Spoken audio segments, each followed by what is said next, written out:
आपल्या वचनावर आपल्या वचनाप्रमाणे हे कार्य करत असतात.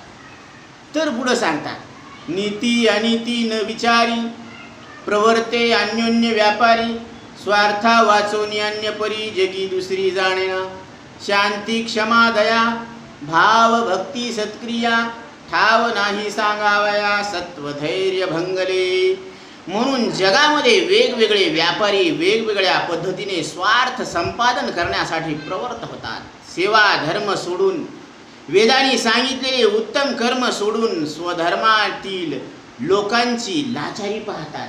लोक कसं स्वधर्मानं वागायला लागले, त्यांना काय अडचणी यायल्यात त्या अडचणी पाहतात, पण मदतीचा हात नाही देणार.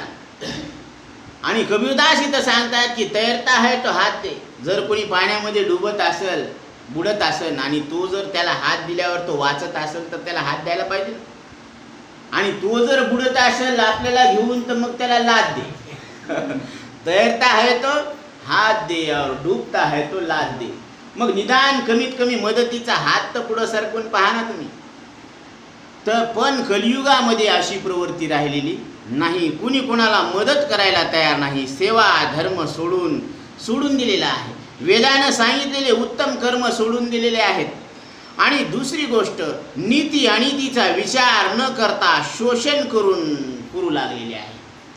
शांती क्षमा दया भाव हे सत्क्रिया हे बोलण्यापुरतंच राहिलेलं आहे. हे काय आहे? शांती क्षमा दया. म्हणून दया करणे जे पुत्रार्थ, ह्या सगळ्यांवर दया दाखवणं. म्हणून जीवाची दया फक्त साधू संतालाच येत असते. आता याची कोण करील कीव नुपजे नारायणी भाव पावनी ठाव नरदेह. का? कारण विषय ओढी भुलले जीव. हे सगळे जीव विषयाच्या नादी लागलेले आहे आणि विषयाच्या नादी लागून हे अनमोल नरदेह आणि याच्यातलं आयुष्य वाया जाते. काळ जपत असे महा स्वहिताचा घोर वहा ध्यानी रहा श्रीहरीच्या. कोणाच्या ध्यानात राहायला सांगितले? श्रीहरीच्या ध्यानात राहायला. कारण क्षणभंगूर नाही भरवसा. जो नरदेह मिळालेला आहे त्याच्यातलं आयुष्य हे क्षणभंगूर आहे. पाण्यावरचा बुडबुडा कधी फुटल काही सांगता येतं का? तसं आयुष्य कधी सरळ. एक तास उरला खटवांग रायाशी भाग्य दशा कैची प्राप्त झाली. परीक्षिती राजाला 7 दिवसाची गॅरंटी होती. तक्षक नावाचा सर्प दंश होऊन ते शरीर सुटणार होतं. आणि परीक्षिती राजाला ही बातमी लक्षात आल्यानंतर त्यांनी गोदा नदीच्या काठी 88,000 ऋषीमुनींचा समुदाय बोलवला. ब्रह्मचर्या सत्र सुरू केलं की मृत्यूच्या दारात उभं टाकलेल्या जीवानं काय करायला पाहिजे, मृत्यूच्या दुःखातून पार पडण्यासाठी असा कोणता उपाय करायला पाहिजे. त्यावेळेस अकस्मात शुकाचार्यांचं तिथं आगमन झालं आणि परीक्षित राजाला माहीत होतं की शुकाचार्य दुधाची धार बकिटीत पडेल इतकाच वेळ थांबतात. म्हणून त्यांनी त्यांचं स्वागत केलं, त्यांना आसन दिलं बसायला आणि प्रश्नावर प्रश्न टाकायला सुरुवात केली. त्यावेळेस शुकाचार्य सांगतात, परीक्षित जरा दम घे. तुझ्या सगळ्या प्रश्नाची उत्तर दिल्याशिवाय मी इथून उठणार नाही आणि तुझा मन निसंशय झाल्याशिवाय तुला उठू देणार नाही. तर ही कार्यक्रम हा ऐकणं आणि हे बोलणं, हा श्रोता आणि हा वक्ता 7 दिवस अन्न पाण्या वाचून हा कार्यक्रम चालू राहिला. आणि 7व्या दिवशी श्रीमद भागवताची समाप्ती झाली आणि शुकाचार्यांनी परीक्षित राजाला विचारलं, हे राजन, आता तुमच्या अंतःकरणात काय अनुभूती येत आहे सांगा. त्यावेळेस परीक्षित राजानं दिलेलं उत्तर फारच समर्पक आहे. परीक्षित सांगतात, हे गुरुदेव, ज्या मृत्यूची भीती मला वाटत होती तो देह मी नाही, माझा नाही आणि खरा नाही. म्हणून मृत्यू कसा आहे? खोटा आहे आणि खोट्या मृत्यूमुळं भय कशाच. अशा पद्धतीनं साधू संत आपल्याला दिले अक्षय अभय दान गा. काय उपकार आहेत साधू संताचे, केले उपकार सांगू मी काय. बाप न करी ऐसी माय, धर्मे त्यांच्या देखिले पाय. दिले अक्षय अभय दान गा. तू अविनाश परमात्मा आहे. अक्षय म्हणजे ज्याचा कधी क्षय म्हणजे नाश होत नाही, असे अविनाश परमात्मा तुम्ही आहात. दिले अक्षय अभय, अभयत्व प्रदान करतात. आता मृत्यूची भीती राहिली का अंतःकरणात? नाही. आणि तो बोध, तोच बोध आपल्याला सुद्धा तुम्हाला आम्हाला व्हावा म्हणून सावता महाराजांनी साक्षात श्रीहरी विष्णूने विठ्ठलानं सावता महाराजांचा अवतार धारण केलेला आहे आणि हा बोध तुम्हाला आम्हाला दिलेला आहे. म्हणून इथं सांगतात, शांती क्षमा दया भाव भक्ती सत्क्रिया ठाव नाही सांगावया सत्वधैर्य भंगले. कोणी म्हणेना राम राम, कुणी कोणाला भेटलं तर राम राम बी घालणं. फक्त ते मंदिराच्या समोरून गाडीवरून गेलं की ते असं पाहते आणि असं करते, ते इकडं ये म्हणतेत का काय म्हणतेत का, कोणती सांकेतिक भाषा आहे काही समजत नाही. कोणी राम राम म्हणायला तयार नाही. असं कलियुग आलेलं आहे. देवभक्त पाहताची श्रम. कुणी देवभक्त जर येऊ लागला तर त्यांना त्याचा त्रास वाटतो. अरे कपाळावर आड्या पडतात की हे कशाला ह्याची भेट झाली. अशी परिस्थिती आहे. मानिती दुष्ट श्रीमंतीचे वर्म झाकोनी देवतया म्हणती. हे दुष्ट लोकांना काय करतात, श्रीमंत लोक देव म्हणून त्याला काय करून टाकतात, त्याला झाकून टाकतात, त्याला मुलामा चढवते.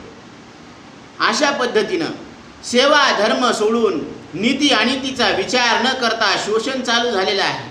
सत्व धैर्य खचून गेलेले आहेत. दुष्ट माणूस श्रीमंत असला की त्यालाच देव म्हणायचं, देव बाप्पा राम राम या बसा. आणि एखादा गरीब असला तर त्याला राम राम बी घालत नाही. अशी भावना, हीन भावना मनाची झालेली आहे. भक्त भेटला तर त्याची अडचण वाटते. कोणी कोणाला राम राम म्हणत नाहीत. पुराणातील कथेला तो थोतांड म्हणतात. काय थोतांड आहे पुराणाला काय. आणि इथं तर सांगतात की विश्वास नाही ज्यामणी पहावे पुराणी विचारुनी. म्हणून ज्ञानोबराय सुद्धा सांगतात, चहुवेदी जाण साही शास्त्री कारण 18 पुराणे हरीशी गाती. 18 पुराण कोणाला गायन करायला लागले, हरीला. आणि ते हरी तुमचं आमचं सगळ्यांचं एक स्वरूप आहे. म्हणून ज्ञानदेव म्हणे हरी माझा समर्थ न करवे अर्थ उपनिषदा. म्हणून तुम्ही मन इंद्रिय वाणीचा विषय नाही म्हणून वेद तुम्हाला जाणू शकत नाही. वेद जाणू गेला पुढे मौनावला ते गुह्य तुझला प्राप्त कैची. म्हणून ही वास्तविकता आहे आणि ही आपल्याला सद्गुरू लक्षात आणून देतात. पुराण कथेशी थोतांड म्हणे दंभे उभवी तैशीच साधने भाविक भोळ्याशी झकविणे हाची धंदा मातला. कोणता धंदा उदयाला आला. आता लॉकडाऊनमध्ये फक्त 3च व्यवसाय चालू लागले, किराणा, भाजीपाला, मेडिकल, दवाखाना आणि दूधवाला. बाकीचे सगळे बंद. चला परिस्थितीनुसार काळानुसार. परंतु या कलियुगामध्ये कोणता धंदा चालू होता हे सांगतात इथं की दुष्ट कर्मे करण्याला साधनात प्रवृत्ती झाली. भोळ्या भाविकाकडे दुर्लक्ष केले गेले आणि ढोंग करण्याचे साधन हा धंदा सुरू झाला. सगळे ढोंगी झाले. नुसतं सोंग आणायचं. आता श्रावण महिना आला की आंबाबाईचे भक्त जागे होते आणि मग सगळे असे असे असे असे झुलत की सगळ्याच्या अंगामध्ये यायला सुरुवात होते. म्हणून आता अंगात कितपत येतं हा भाग वेगळा, पण हे आपल्याला दिसतं ना, चित्र दिसतंय चित्र. म्हणून देव अंगात आला म्हणजे काय झाला, तिथं अज्ञानच राहायला नाही पाहिजे. पण इथं तर विपरीत दिसतं आपल्याला. अज्ञान तर तसंच राहतं. देव आला म्हणजे आला का नाही आला याच्यामध्ये संशय आहे. कारण तिथं सुद्धा मागणी केलेली आहे की करिया तिमिराचा नाश. माझ्या अंतःकरणामध्ये जे आत्मस्वरूपाचं अज्ञान आहे त्या अज्ञानाचा, अज्ञान रूपी अंधकाराचा नाश कर. करिया तिमिराचा नाश उदय होऊनी प्रकाश. तोडी आशा पास. माझ्या ठिकाणी जे जन्म मृत्यूचं बंधन आहे, यमपाशाचं जे बंधन आहे ते तू स्वतःच्या हातानं तोड देवा. करी वास हृदयी. आणि माझ्या हृदयामध्ये तू येऊन राहा. म्हणून त्याची सरली येरझार कोणाची झाला सफल व्यापार. पण कोणाची, ही हृदय मंदिरी साठविला हरी. ज्यानं आपल्या हृदयामध्ये हरीला साठवलं, हृदयरूपी मंदिरामध्ये हरीला साठवलं, त्याची सरली येरझार झाला सफल व्यापार. त्याचा व्यापार सुद्धा सफल झाला. म्हणून अशा पद्धतीने हा धंदा चालू झाला. वेदशास्त्र न करिता पठन उगाची वाहे अभिमान. पोट भरू विद्या शिकून इतरा मूर्ख म्हणत असे वेदशास्त्र पाठांतर नाही. म्हणून तिथं काय सांगितलं, मुका झालो वाचा गेली होतो पंडित महाज्ञानी दशग्रंथ षडशास्त्र पुराणी गर्वामध्ये झाले सर्व हानी. चारी वेद मुखोद्गत वाणी. इथं पाठ करून मूर्ख ठरले आणि हे पाठ न करता मूर्ख ठरले. म्हणजे वेदशास्त्र न करिता पठन, ह्याला पाठच नाही, हरिपाठ पाठ नाही, सगळा सपाट आहे. मग उगाची वाहे अभिमान, पण विनाकारण वा अभिमान, तोऱ्यामध्ये राहायचं. पोट भरू विद्या शिकून इतरा मूर्ख म्हणत असे. पोट भरायची विद्या शिकले तात्पुरती आणि बाकीच्यांना काय म्हणायचं, हां तुम्हाला काहीच येत नाही हो आणि तुम्हाला सगळं येतं का, असं म्हणायचं. असं म्हणणं चालू झालं. श्रीमंतीच्या अभिमाने माता पित्याशी तुच्छ लेखणे बायकोस आप्त समजणे यातची काळ घालवी. काय प्रकार होऊ लागला की इथं सांगतात की इतरांना मूर्ख म्हणायचे, श्रीमंतीच्या अभिमानाने आईवडिलांना वाईट वागवायचे आणि बायकोला आप्त समजून तिच्या इच्छा पूर्ण करण्यात सगळा वेळ घालवायचा. असा काय झाला लागला, हा धंदा सुरू झाला. सासूशी छळी सून पुत्र तो आईस मारी जाण वृद्ध लोक छळे करून आत्महत्या करीता ती. सासूला सून त्रास देऊ लागली, तिचा छळ करू लागली आणि पुत्र तो आईचा मारी जाण. लेकरं आईला मारू लागले. आता ती आई वडील कदरून कदरून कोणीतरी वृद्धाश्रमात जाऊ लागले, नाहीतर मग आत्महत्या करू लागले. म्हणून वृद्ध लोक छळे करून आत्महत्या करीता ती. स्त्रिया भ्रताराशी अपमानिती. स्त्रिया मालकाचा नवऱ्याचा अपमान करू लागल्या घरोघरी.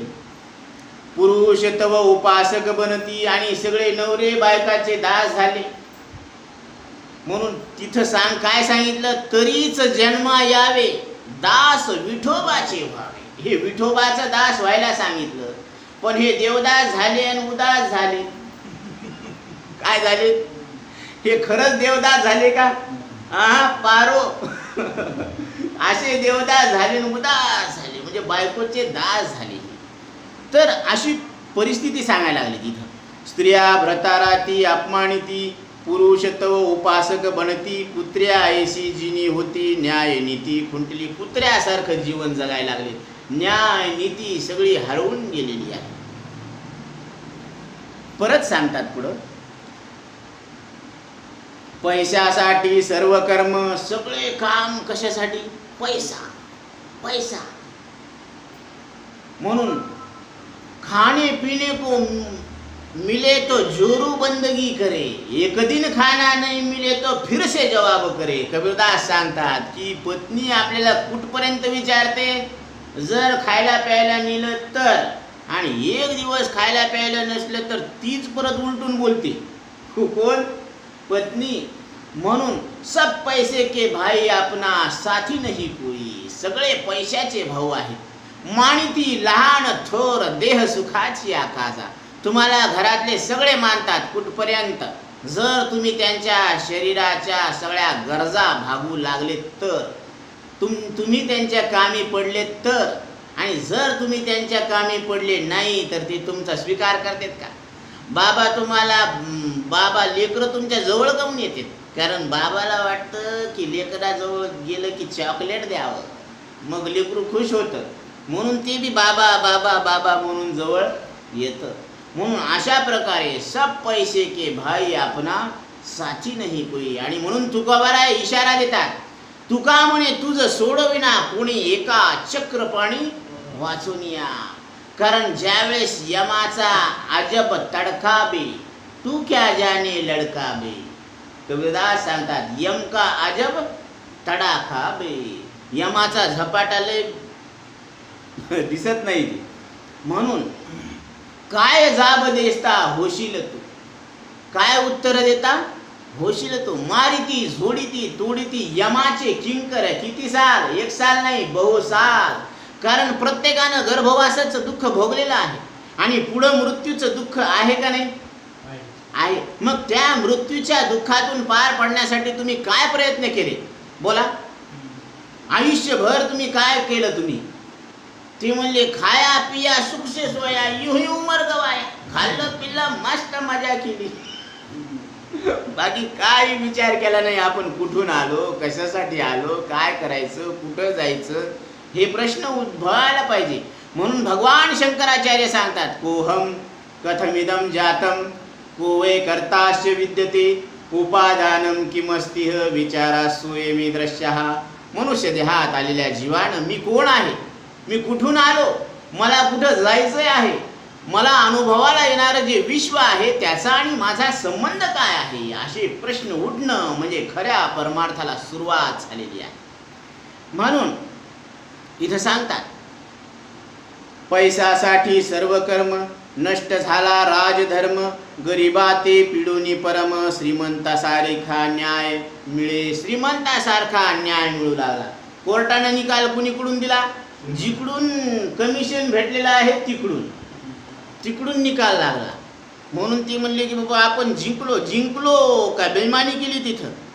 म्हणून बायकोला आप्त समजून तिच्या इच्छा पूर्ण करण्यात वेळ घालवायचा. स्त्रिया व्याभिचारिणी झाल्या. मुलगा रोज वडिलाकडून काम करून घेण्यात सुख मानायला लागला. बापाकडूनच काम करून घ्यायला पोरगं. ते म्हणे नोकर कशाला ठेवायचा, आहे ना बाप. म्हणून अशी अवस्था झाली. आणि स्त्रिया व्यभिचारिणी झाल्या, आळशी झाल्या. सुना सासूचा छळ करू लागल्या. मुलगा आईला मारू लागला, म्हाताऱ्या आईला मारू लागला. छळाला कंटाळून ते आई वडील आत्महत्या करू लागले. बायका नवऱ्याचा अपमान करतात. नवरे बायकोचे उपासक बनून न्याय नीती हरवली. कुत्र्यासारखे जीवन जगायला लागले. हे सगळे कर्म पैसा मिळवण्यासाठी करायला लागले. राजधर्म नष्ट झाला. श्रीमंताकडून त्यांच्याच मनासारखा न्याय आणि त्रस्त झालेल्या गरिबांना मिळायला लागला. काय? अन्याय. गरिबाकडे अन्याय होऊ लागला आणि श्रीमंतालाच न्याय मिळू लागला. का? कारण ह्या श्रीमंत लोकांनी पैशानं जजलाच विकत घेतलं. मग कोणाकडून देते न्याय? यांच्याकडून देते.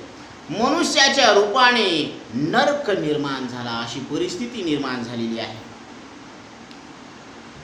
हरिदासास निर्बच्छुन आपुला धंदाची देव मानून गरीब खऱ्या धार्मिकांना मनोभावे हेळी तसे करिता अभक्ष भक्षण. जे खायचं नाही ते खायला लागले. ते म्हणे कोरोनासाठी खा. ते कोरोनासाठी खा म्हणजे काय खा? आणि इथं तुम्हाला अननस आहे, लिंबू पाणी आहे, नारळ पाणी आहे, हे सात्विक आणि फळं नाहीत का? म्हणून अभक्ष भक्षण. निरर्थक घेई पशुचा प्राण. विनाकारण काय अर्थ नाही त्या पशुचा प्राण घेण्यामध्ये. निरर्थक घेई पशुचा प्राण मनुष्य रूपे नरक दारुण निर्माण झाले असे.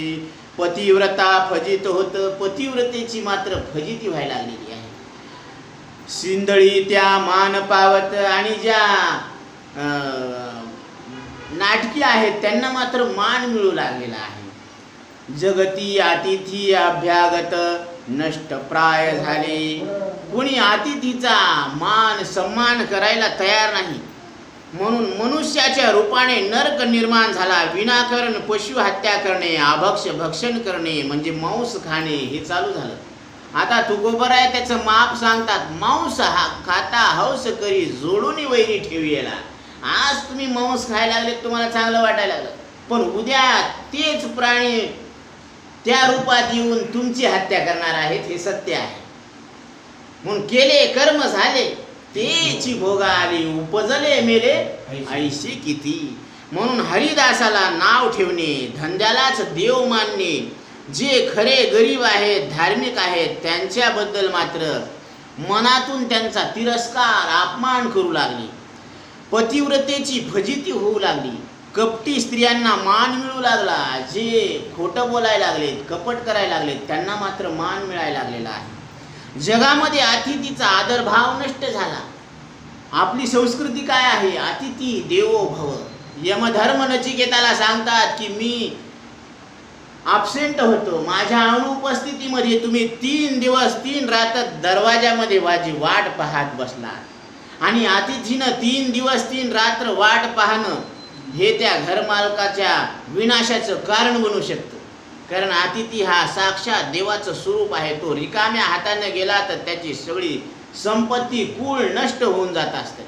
म्हणून आलेल्या अतिथीला पाणी विचारावं, त्याला भोजन विचारावं, त्यांनी कोणत्या हेतून ते आलेले आहेत ते विचारावं, त्यांची काय इच्छा आहे हे विचारावं, आदर सत्कार करावा. कारण अतिथी हा देव स्वरूप आहे.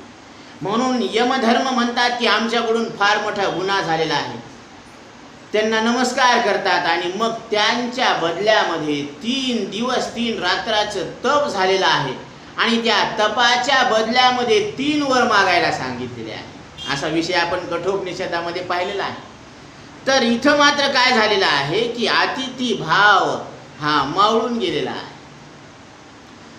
म्हणजे जगामध्ये अतिथीचा आदरभाव नष्ट झाला. कुलवान लोक गायी विकून पोट भरू लागले. गायीचं कोणी सांभाळच करणं गेली. आता एक गाय जर आपण सांभाळ केला एका गायीचा, एका तरुण बेरोजगारानं जर एका गायीला वर्षभर सांभाळला तर तीच गाय पुढं सगळ्या घराला सांभाळते. विचार करा या गोष्टीवर, या वाक्यावर विचार करा की एक तरुण बेरोजगार त्यानं एका गायीला वर्षभर सांभाळलं, वर्षभराचा तिचा चारा 20,000चा होईल कमीत कमी. आणि तीच गाय तुम्हाला दूध देईल, तीच गाय वासरू देईल, तीच गाय दही दूध दोन्ही सगळं घरच्या घरी सगळं घर आपल्या लेकरा बाळांना खायला मिळेल. म्हणून दही तूप लोणी हे सज्जनांना वाट्यालाच येईन. हे ज्यांच्या वाट्याला आलं तेच, पण ज्यांना खरी गरज आहे त्यांना मिळायला लागलं. का मिळणं? कारण गायीचं पालन होईन. ती गोमाता आहे. गोमय वसते लक्ष्मी. गायीमध्ये ती आई आहे आणि तिच्यामध्ये लक्ष्मीचा वास होत असतो. म्हणून गोमय वसते लक्ष्मी ही आपली हिंदू संस्कृती आहे. म्हणून प्रत्येक घरामध्ये गाय असणं आवश्यक आहे असं सांगतात. म्हणून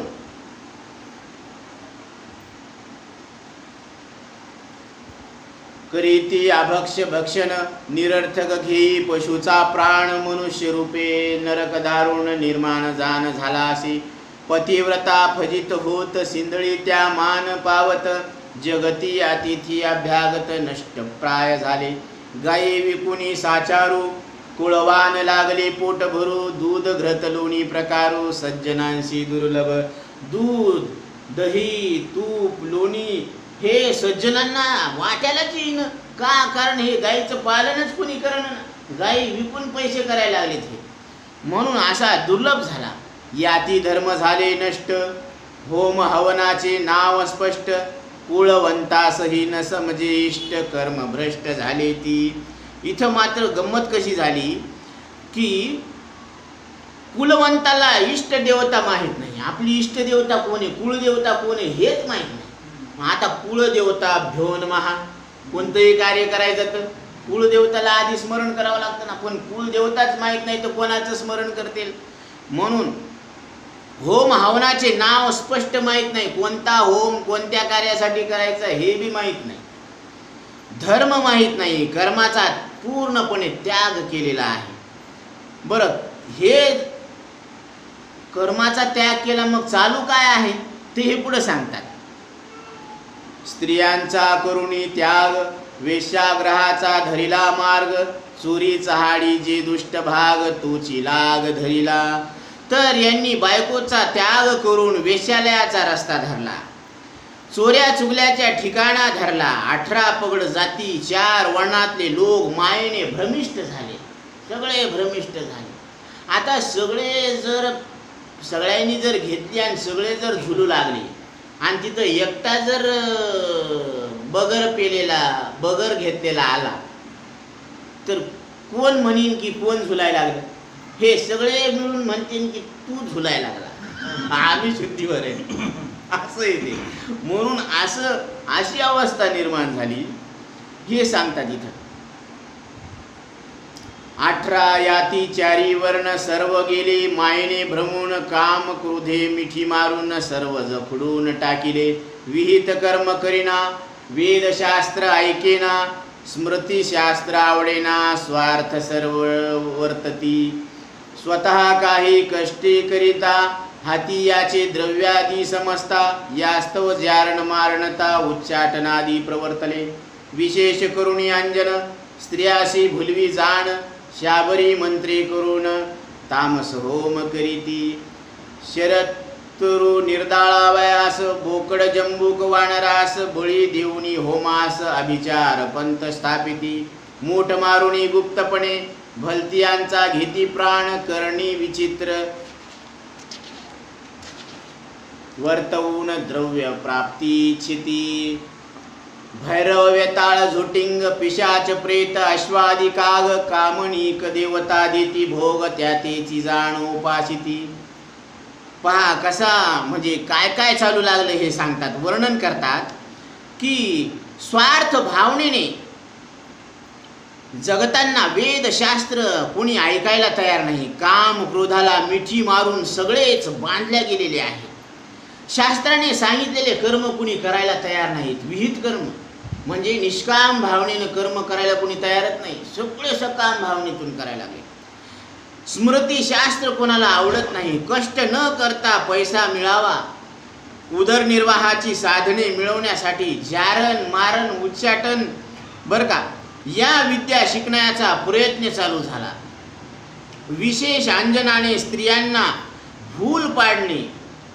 असाही प्रकार सुरू झाला शाबरी मंत्राने तामसी होम करणे शत्रूचा नाश करण्यासाठी त्या होमामध्ये बोकडं जंबूक माकडं यांची हत्या करून ते स्वाहा म्हणून टाकू लागले त्याच्यामध्ये तर इत्यादीचा बळी देण्याची प्रथा सुरू झाली गुप्तपणे मूठ मारून कोणाचाही जीव घेणे असे विचित्र काम करून पैसा मिळवतात भैरव वेताळ झोटिंग पिशाच प्रेत ह्या देवतांना ह्या भूतांना प्रसन्न करण्यासाठी कशा कशाचा बळी देऊ लागले माहिती का घोडे कावळा असा या देवताला भोग देऊ लागले त्यांची उपासना करतात गाई म्हशीचे दूध उडवून टाकते आता कोणाची गाय जर रोज सकाळी 5 लिटर आणि संध्याकाळी 5 लिटर दूध देऊ लागली तर ह्याला देखवलं नाही मग यानं काय केलं मूठ मारली त्याच्या गाईचं दूधच उडविलं असा प्रकार चालू झाला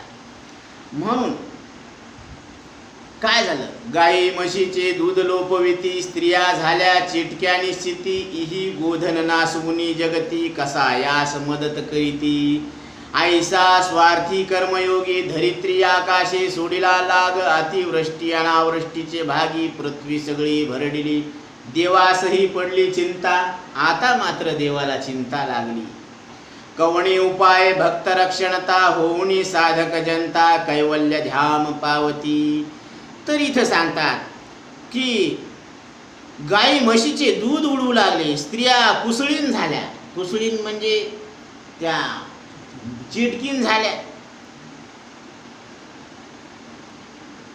जगातून गाय रूपी धनाचा नाश करून कसायाला मदत करू लागले हे काय करू लागले गाई कसायाला विकू लागले आणि ते तुम्हाला माहिती आहे ते काय करते म्हणून अशा पद्धतीनं अशा स्वार्थ योगाने आकाश पृथ्वी डगमगली ही पृथ्वी डगमगून गेली आता त्या धरणी मातेला सुद्धा हे पाप सहन होईन झालं अतिवृष्टी अनावृष्टीच्या भागामध्ये ही पृथ्वी भरडल्या गेली हे पाहून देवाला चिंता पडली की आता कोणत्या उपायाने भक्ताचे रक्षण करून जनतेला साधकाला कैवल्य धाम म्हणजे मोक्ष कसा प्राप्त होईल आता कलीची तो ऐशी गती स्वार्थ धर्म बुडाला निश्चिती यास्तव रक्षण्यास योग्य जाणून जाती संत सर्वार्थी असती कलित संता ऐसा महिमा देवतीर्थी व्रती कर्मा नसे असे जाणून वर्मा संताशी भजावे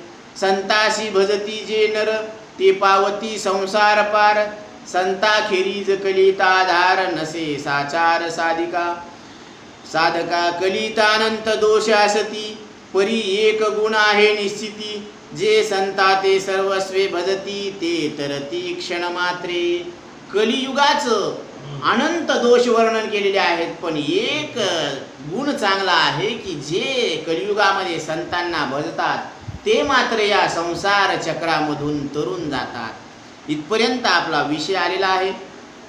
राहिलेला विषय आपण नंतर घेऊ. पुंडलिका वरदे हरी विठ्ठल श्री ज्ञान